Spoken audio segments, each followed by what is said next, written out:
देखिए, राहुल गांधी जी के पास कोई काम नहीं है।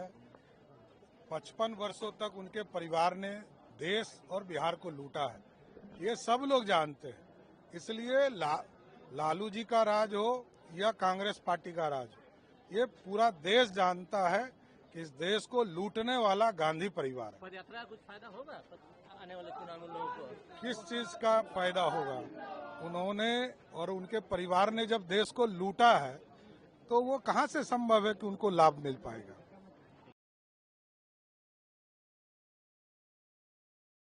वो तो 3 बार से प्रधानमंत्री, हम लोग के यहाँ जो कहते हैं ना, 3 बार से प्रधानमंत्री बन रहे हैं। इस देश की जनता कभी उनको प्रधानमंत्री नहीं बनाएगी। इस देश की जनता देख चुकी है उनके क्रियाकलाप को। ये आपस में एक दूसरे को प्रधानमंत्री या मुख्यमंत्री बनाते रहेंगे, क्योंकि कोई वैकेंसी ही नहीं है, न प्रधानमंत्री के लिए है न मुख्यमंत्री के लिए है।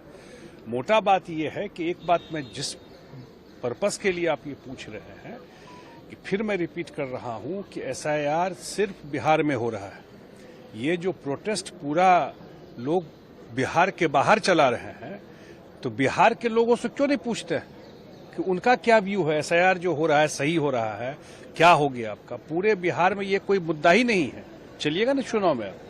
लेकिन राहुल गांधी और तेजस्वी यादव दोनों कह रहे हैं कि संविधान को लहरा के कह रहे हैं कि संविधान को खत्म किया जा रहा है। इलेक्शन कमीशन और प्रधानमंत्री मोदी जी दोनों आदमी मिलकर संविधान को खत्म तो चुनाव में भी जब हुआ था लोकसभा का, तो यही बोल रहे थे कि संविधान खत्म हो जाएगा।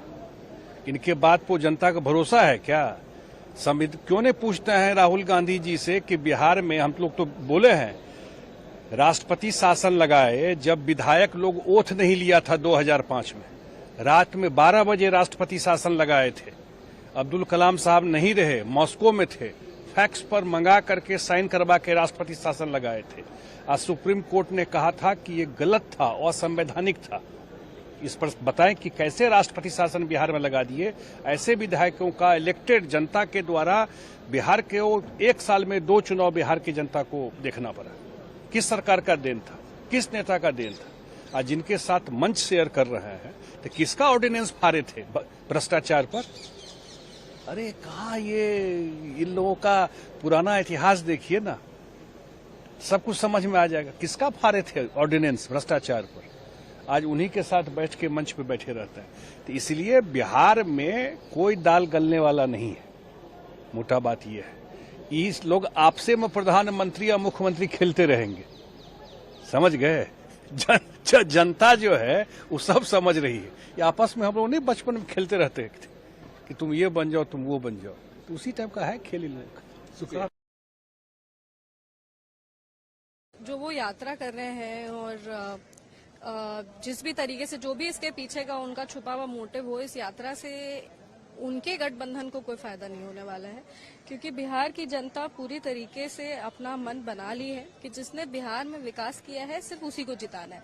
जहां तक रही बात उनके जो भी गंभीर आरोप उन्होंने इलेक्शन कमीशन पे लगाए हैं, तो उनको समझना चाहिए कि इलेक्शन कमीशन एक संवैधानिक, एक कॉन्स्टिट्यूशनल बॉडी है, एक इंडिपेंडेंट बॉडी है। और जिस तरह के आरोप आप एक कॉन्स्टिट्यूशनल बॉडी पे लगा रहे हैं, तो ऐसे प्रेस कॉन्फ्रेंस करके आरोप लगाने से आप अपनी गरिमा भी गिरा रहे हैं और उस कॉन्स्टिट्यूशनल बॉडी की भी गरिमा आप गिरा रहे हैं।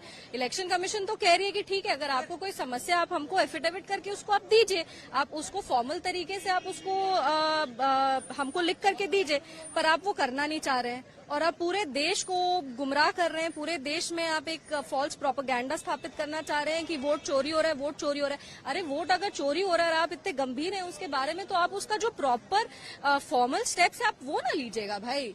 तो आप यात्रा निकाल रहे हैं, आप लोगों के बीच में जा रही है, दिखा रहे हैं कि राहुल गांधी खुद भी अपने आरोप को लेकर सीरियस नहीं है। वो खाली एक एजेंडा तैयार कर रहे हैं और उस एजेंडा पे वो काम करना चाह रहे हैं। लेकिन हमको लगता है कि भारत की जनता, बिहार की जनता पूरी तरीके से राहुल गांधी के जो ये फॉल्स प्रोपेगेंडा है उस पे वो नहीं आने वाली है और आने वाले बिहार विधानसभा चुनाव में ये दिख जाएगा।